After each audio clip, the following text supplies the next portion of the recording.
prepare drugs and infusion that are required for the patient, taking into consideration the expected length of the journey.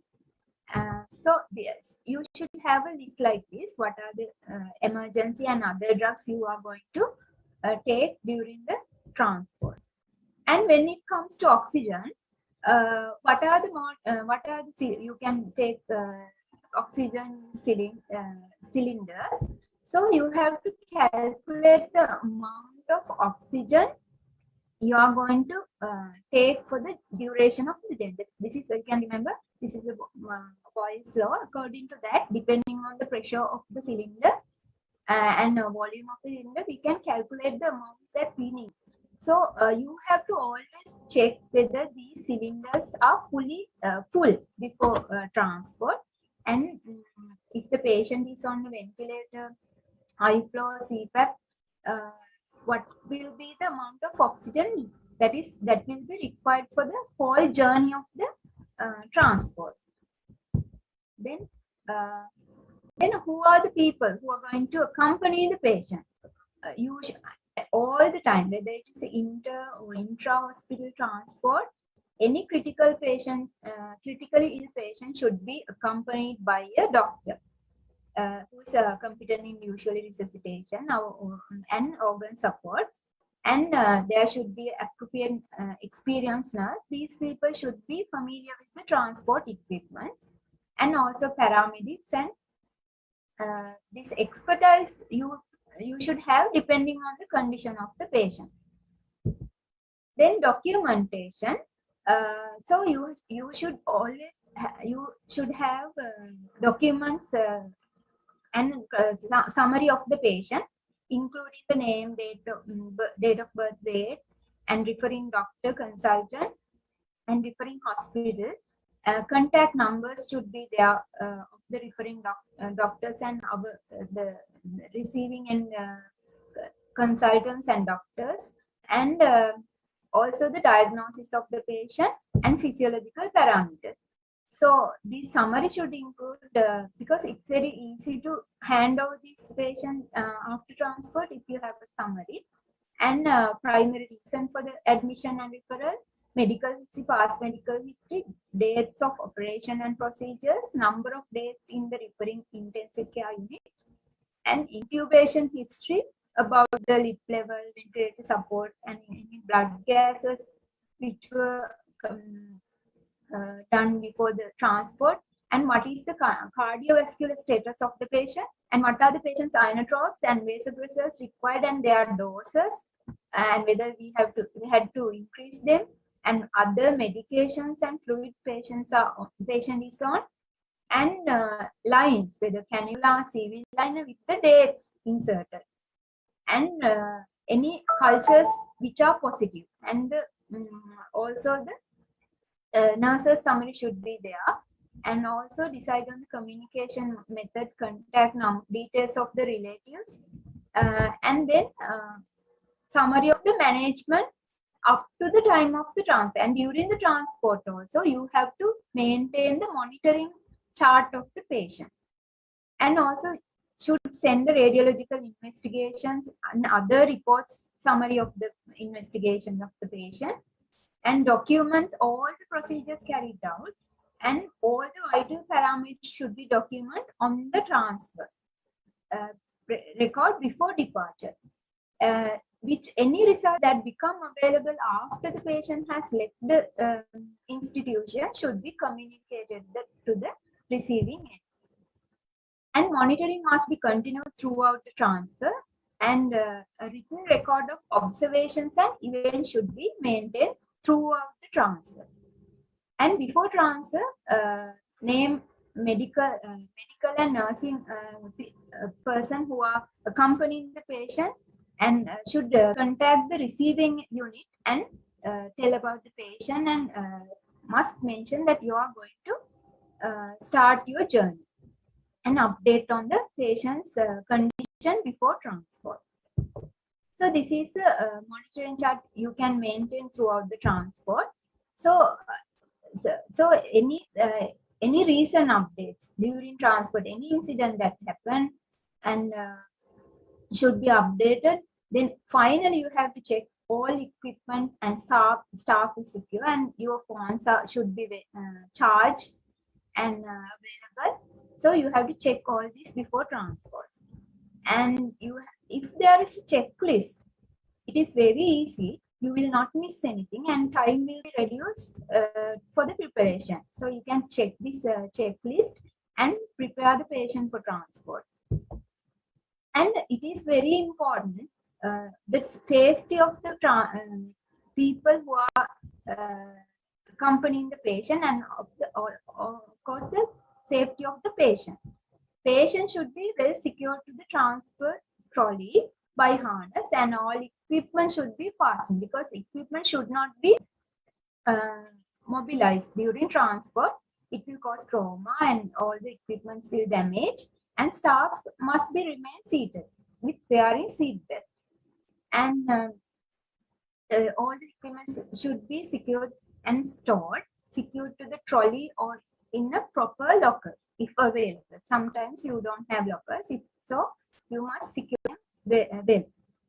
And if on the way there is any clinical emergency, just say you have to intubate, patient blood pressure is dropping, patient is desaturation, then what you have to do is you have to stop the vehicle and attend this emergency, and you administer the treatment. If the patient, despite the treatment, patient still unstable, what you can do is divert the ambulance to the nearest hospital. So after going to the nearest hospital, you can stabilize the patient. If patient develops cardiac arrest, you can't resuscitate on the moving ambulance, so you have to stop the ambulance and carry out the resuscitation. So is it necessary for this ambulance to travel in a very high speed? No, because if the patient is stabilized, high speed travel is not necessary. Lights and sirens can be used to propagate through these traffic areas. If this patient of yours is a child, you have to always inform parents about regarding the situation of the child. And after stabilization, you should show the child to the parents, and parents' consent must be there, and one parent can be accommodated in the ambulance. And in adults also, you have to inform the relatives about the details and reason for transfer. And then when it comes to handover, so you first admit the patient directly to ICU, doctor handover. This patient is intubated and not ventilating, just going a flow of oxygen. So not ventilating patient, just giving oxygen is not enough. You have to ventilate the patient. Ventilate means you have to either use a ventilator or ambu to give a tidal volume and maintain the respiratory rate, which is very wrong. And you can see here, you are giving oxygen and patient saturation is not picking up. And see this oxygen flow meter, because the flow meter, there's a small ball, it is in the 0 level. You have not started oxygen. So these things have to be stopped. So to stop these things, we have to continuously train these things. You have to practice these things. You have to involve with the critical management of critical ill patients. So this is through training sessions like lectures, and you have to involve other staff also for this, all the staff that accompany this transport. So this is the ideal transporting ambulance, which with monitors and transport trolley seats with belts, and also nicely everything is nicely arranged. We may not have this kind of ambulances, but try to achieve this. And in this COVID situation, there are certain things we have to think about, and there should be a designated ambulance to transfer COVID positive patients. And it's better to have 2 compartments and with partition and seal. where there is no air condition recirculating. And we don't allow bystanders and non-COVID patients in this COVID patient transport. If a patient is non-intubated, better to give a mask to this patient. And all the staff should be donned with PPE appropriately, and additional PPE should be available. And a responsible staff member should be accompanying this patient in the patient compartment, depending on the clinical condition of the patient. And always one person should be wearing PPE inside the patient compartment and ready for any emergency. Because wearing a PPE and coming to this compartment will take time. If patient is need intubation, again you have to stop the ambulance, and precautions for the aerosol generating procedure should be taken and do the intubation. Okay, that's about okay, thank you. If you have any questions, now you can ask.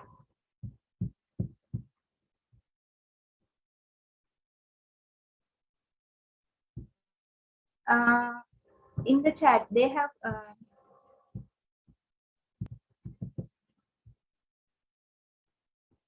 asked several questions.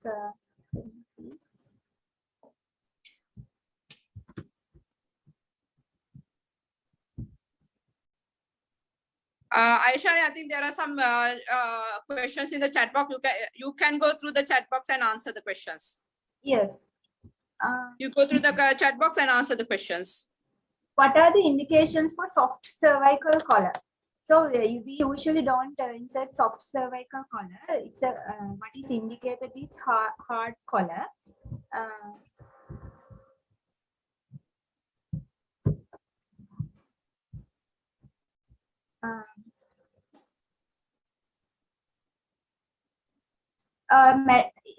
One person asked whether the stabilization of cervical spine done soon after airway management, or do we wait till disability? Airway should be, airway and cervical spine stabilization go in hand. Both should be done at the same time. Okay? When you're stabilizing, checking the airway, you should check the cervical spine also, and stabilization should be done both at the same time.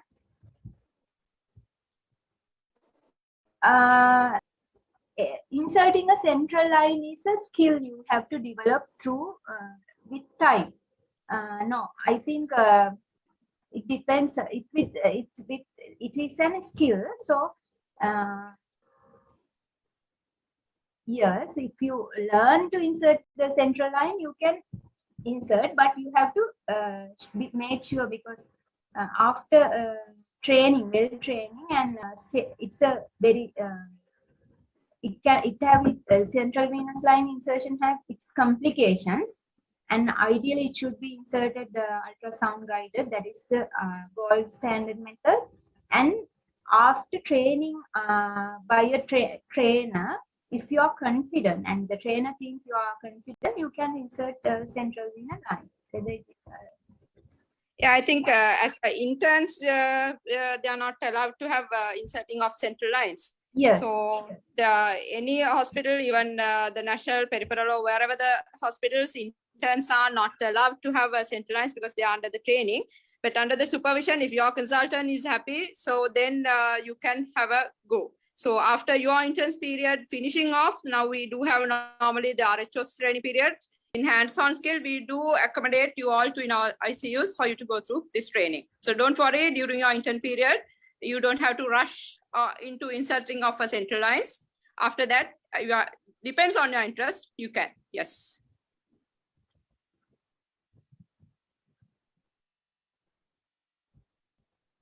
Is that all the questions?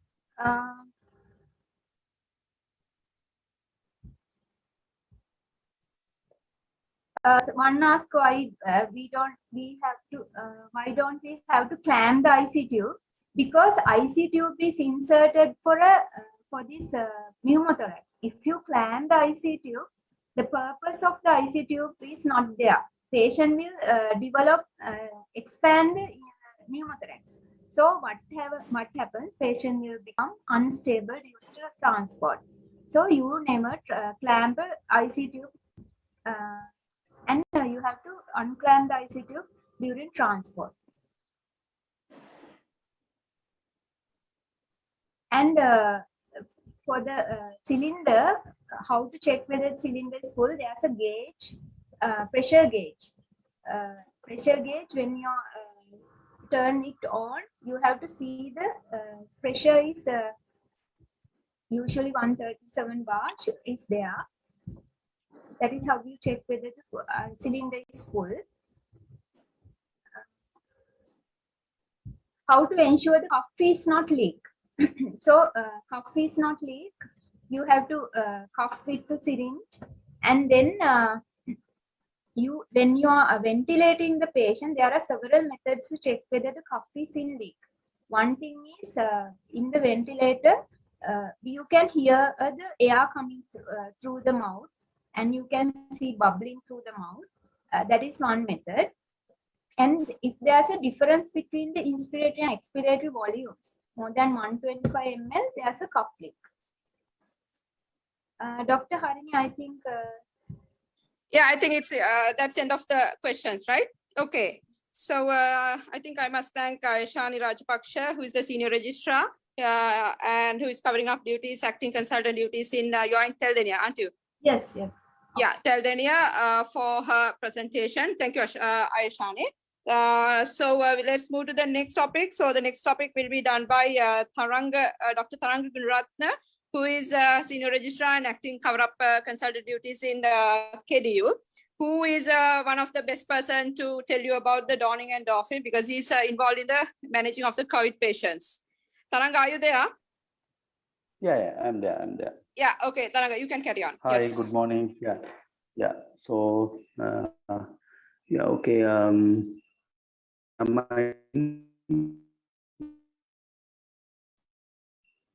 Everybody's, yeah, okay. Okay.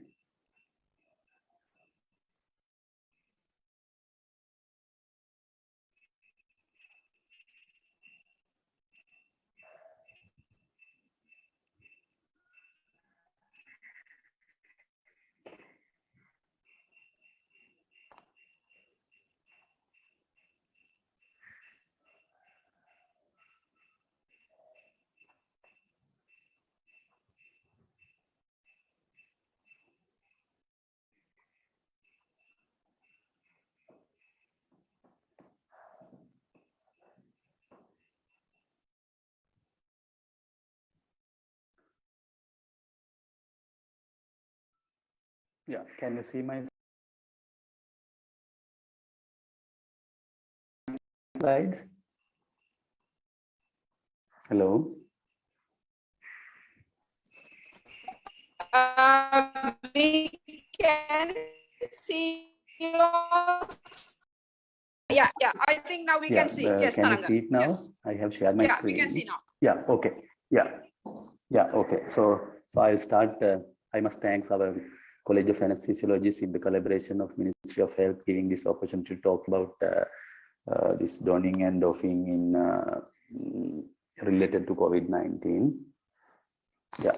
So now we have actually Dr. Harini has tried to give you I think we have prepared a booklet with regard to this lecture series. So, but still, if you find there are something interesting, you can take screen captures. But make sure that you are going to keep your phone switched off and things. Now, anybody identify this man who's with the ball? It's being called Devil of Bowling. One of the Pakistan's, one of the very, very fast bowler. I think it's very relevant to COVID than him. Nothing because of now on that era where Jayasuri and Kalvitarn was our opening partnership in Sri Lankan team. They had to face Soib Bhakta. He used to bowl 6 overs in first 10 overs and remaining 4 overs at the end. very fast bowler, and he bowled around 150 kilometers. You can't see the ball, but still with good preparation. If you have seen Sanat Jayasri who's batting, he's preparing himself each and every ball. They were able to manage everything